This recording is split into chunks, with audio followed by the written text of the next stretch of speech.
I don't know, whenever Tupac was murdered, it really was like Black Elvis. Like, we couldn't accept it. We were like, no, he went to Cuba because they was looking for him.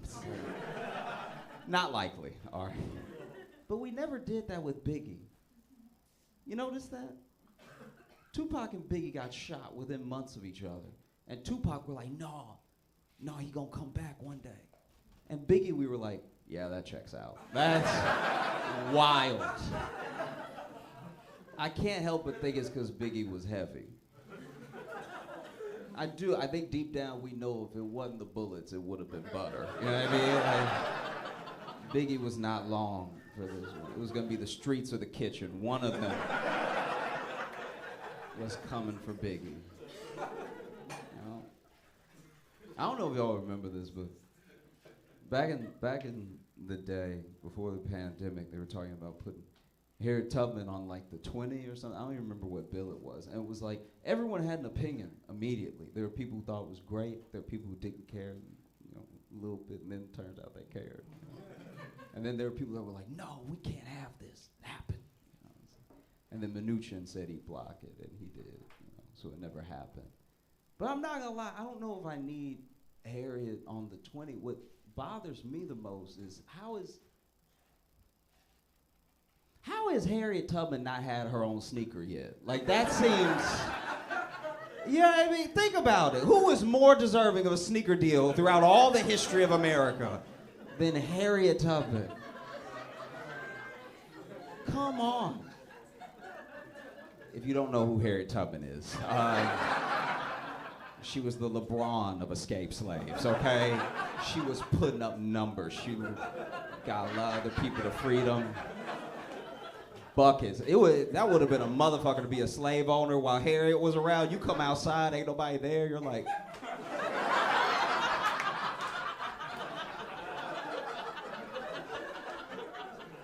the commercial writes itself.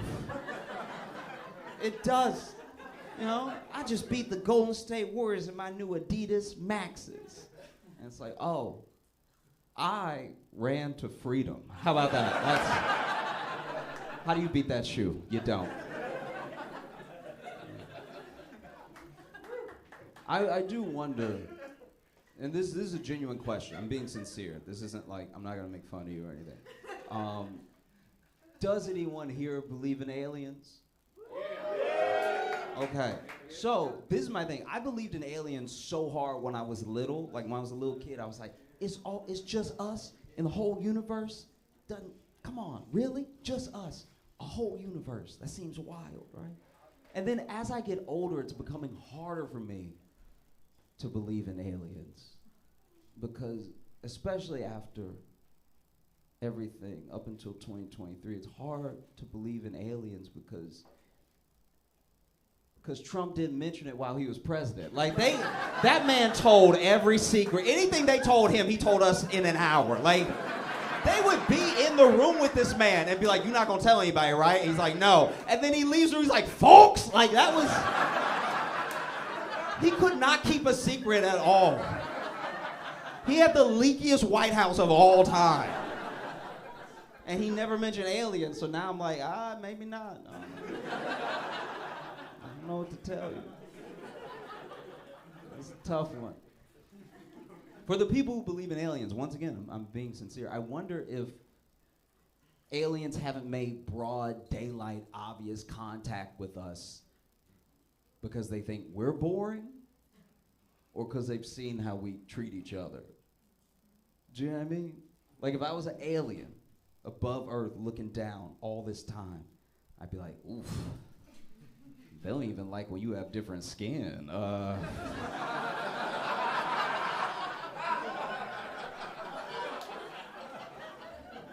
And I got 3 dicks, so they gonna kill me immediately, just out of jealousy if nothing else. God damn. Might as well stay up here where it's safe. Ooh.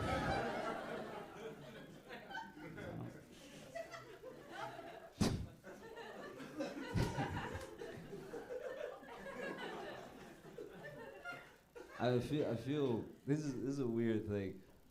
I respect that people have to be like choosy when they're dating, and sometimes you have to make choices based off, like you get a little inkling of a thing and you call it a red flag, or because you're like, I know how it's gonna go after that.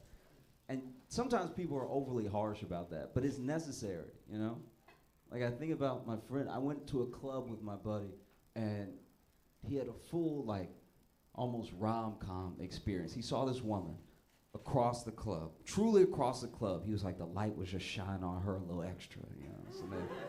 So then my man made his way over, and it was almost like the dance floor was parting as he was walking over to her. And then he gets up to her, he lays his thickest game on that he has. He's like, hey, how you doing? You know, mind if I buy you a drink or something?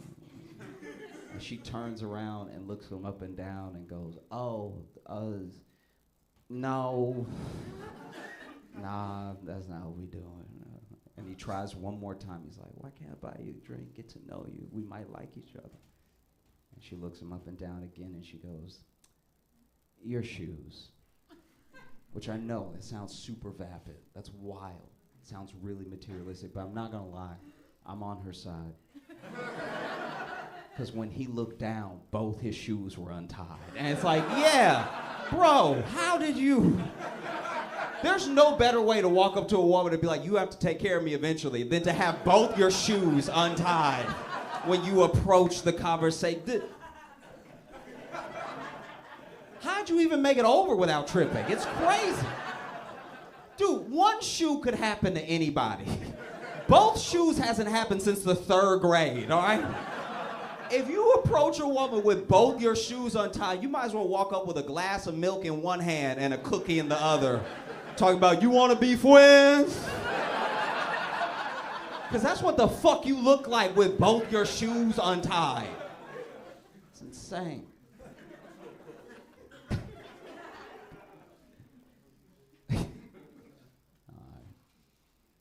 I was watching a movie this week. Have you heard of Downfall? Anybody? Okay. So it's a German movie, and it's about the last 10, 12 days of like Hitler and the Third Reich. It was like when they were losing the war, and it's from the account of the secretary that was in the bunker, of just like, you know, Hitler was freaking out and everything. And it got me to thinking, like, how do you contend with the idea that there's a higher power while watching all of the horrible stuff that happened around the world in World War II? It's like the worst atrocities against humanity happen, but also there's supposed to be this higher power that's fully in control and everything. And people talk about if they could go back in time, they'd kill baby Hitler and stuff like that. I'm like, all right, yeah. But if I was God, I think I would have just given Hitler a real high voice. Ain't nobody following him then. If that dude rock up and be like, listen to me. There's something happening in the fatherland that must be stopped. I don't even think you let that dude work fast food. You'd be like, nah, that voice too annoying. He's like, listen to me about the Jews. It's like, no, we caught you. I'll be vulnerable for a second. I thought I had it all figured out, you know. I was sexting.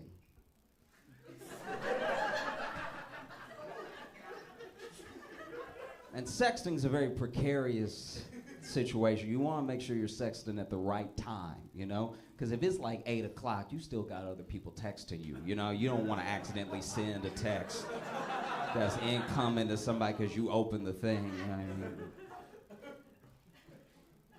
And it's also like, what if you're not that skilled? Like, what if I'm not good texting with just my left hand? Now you texting typos and stuff. It's knocking the sexy right out of your sexting. You know, it's like, I'm gonna fud your bass. It's like, nobody's into it now. You know? So I had an idea. I was like, this is what I'm gonna do.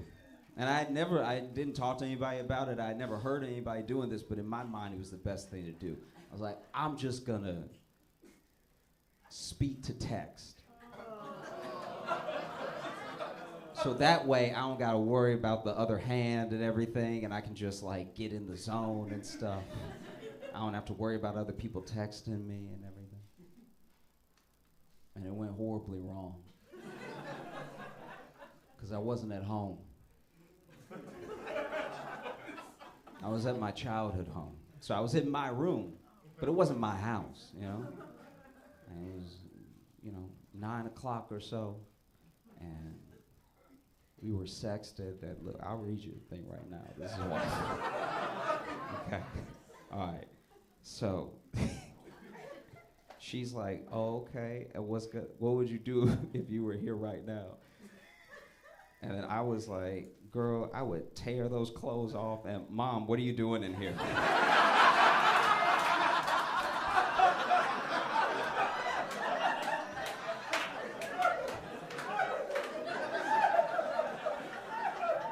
Mom, I had the door closed. You can't just open the door. I was just coming to see if you wanted dinner.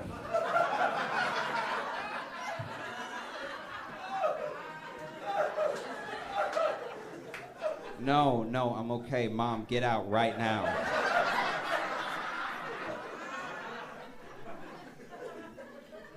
Boy, how you gonna tell me to get out somewhere in my house?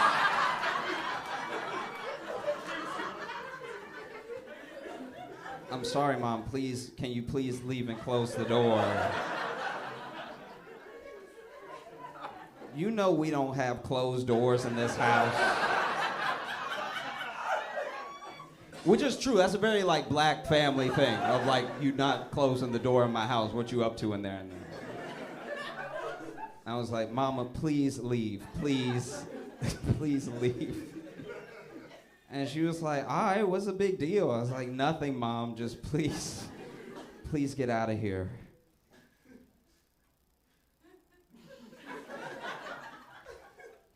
So anyway, girl, I would say...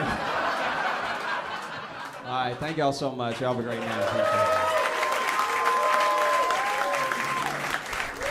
It's also, it's a fun thing to stay here for Christmas. When you live here, and you stay for the whole holiday of Christmas and stuff, it is weird when you see people come here just for Christmas.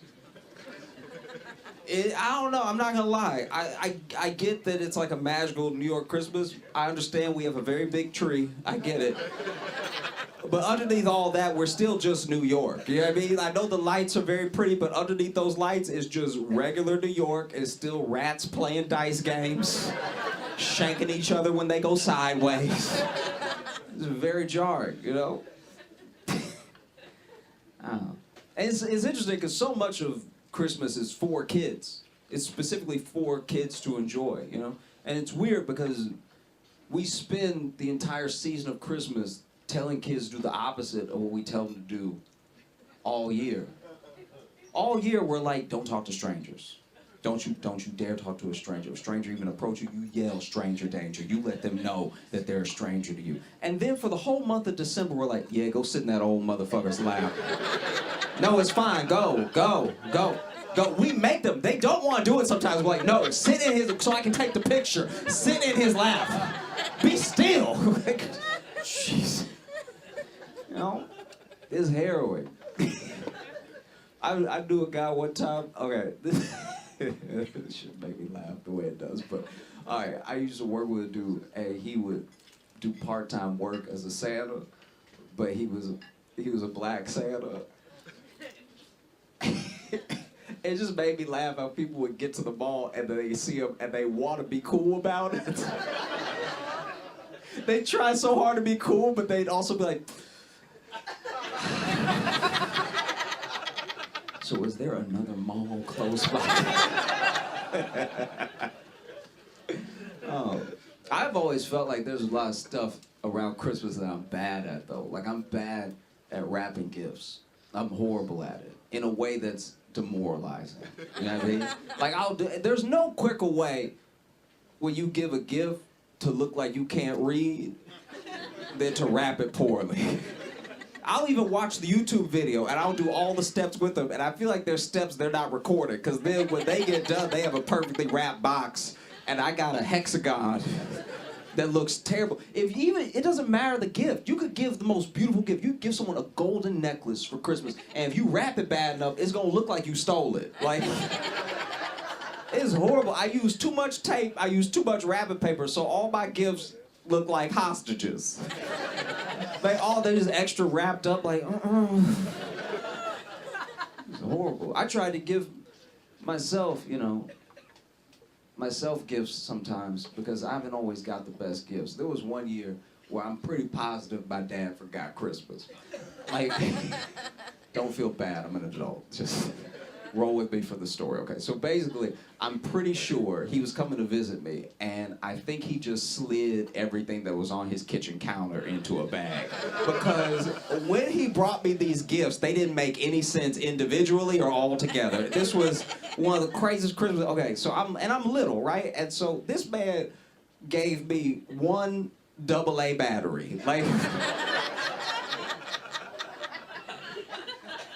I don't know what I was supposed to do with this at all. So I even asked him, like, so what was the purpose of, and then my dad goes, in life, and I know y'all don't know my dad, but anytime my dad just started a sentence with, in life, he didn't know what else he was about to say. That was to buy himself some time. So that he was like, in life, you gotta remember who's in charge, So I gave you that battery as a reminder, so you in charge of your life. I'm 11, so you in charge of your life, And I was like, well, most things take 2 AA batteries. And he was like, no, that's part of the lesson, because in life, I can get you started, but I can't always get you there. I was like, all right. What's wrong with this man? This dude got me a keychain. Not a Batman keychain, not a Power Ranger keychain. He just got me the ring. Just the keychain. I'm 11. I don't have keys. I don't have any access to anywhere you don't bring me already. So you just got me rusty metal. This is terrible. This man got me a picture frame. Just the frame from Walmart. It still had the white people in it. It had a whole white family in it having a wonderful day. Just at the beach, like... Not even a picture of us, just the frame. All right. So I've started to get myself gifts, just to make sure that at least one person is happy with the gift that they got me, and that's me, right? I tried to gift myself something years ago. I was like, all right, let me be vulnerable, let me open up, because I used to be really laid back, and I was starting to get more and more tense every year. So I was like, you know what? I'm gonna go out on a limb, do something I've never done before. I'm gonna get myself a massage. All right? All my friends that go to spas, they can't say enough good things about it, so let me go ahead and open myself up to a new experience. I am not like a big man. And the person they got to give me my massage was the biggest man.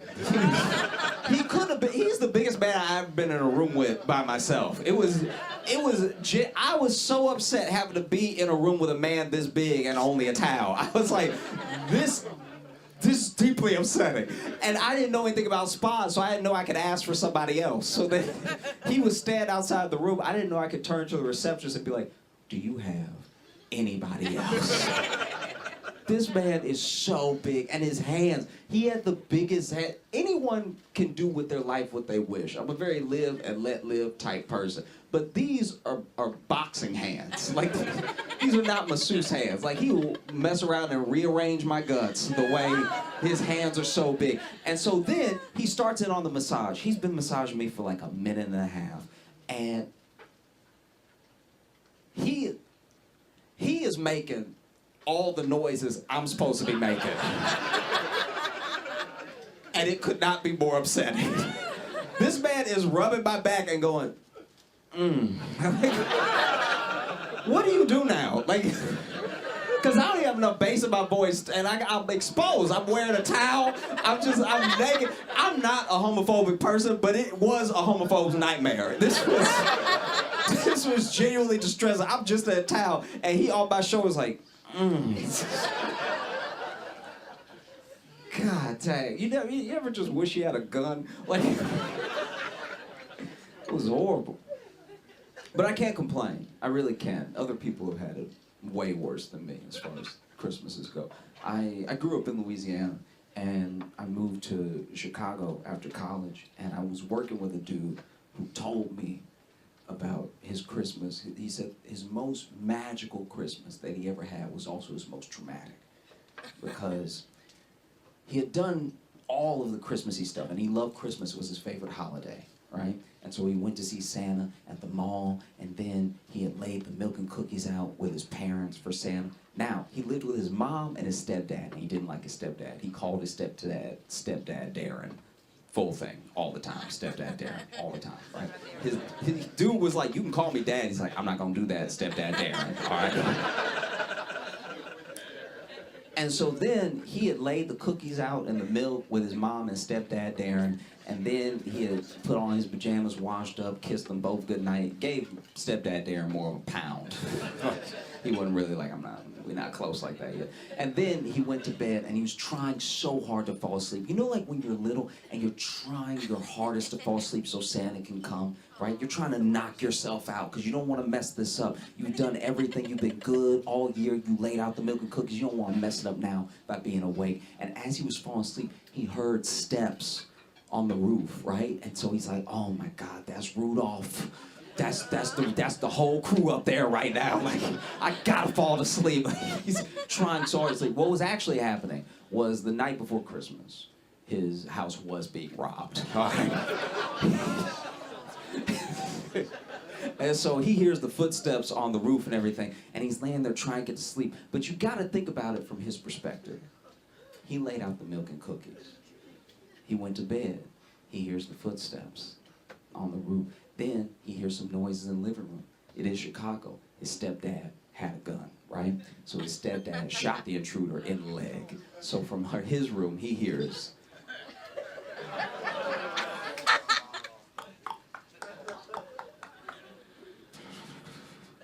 bam! Ah! Now, in his 9-year-old mind, he's just thinking about his stepdad having the gun. He's like, this dumbass done shot Santa. I'm not getting nothing for Christmas. This is bullshit. And I don't know what's more traumatic, what he thought happened or what they did next. Because then stepdad Darren is like, okay, this kid already hates me. And now he thinks that I shot Santa. So then he convinced my buddy's mom to let him show the dude in the living room bleeding. Right? So then he's like, no, buddy, I didn't shoot Santa. He's like, yeah, you shot Santa. I heard the gunshot. You shot Santa. And he's like, no, look. And then he opened the door, and there's just a man in the living room holding his thigh, like, ow, ow. And he's like, see, that's not Santa at all. He bleeding like a bitch. Santa don't even bleed like that. You all been so great. Thank you so much. I'm Josh. Have a great night.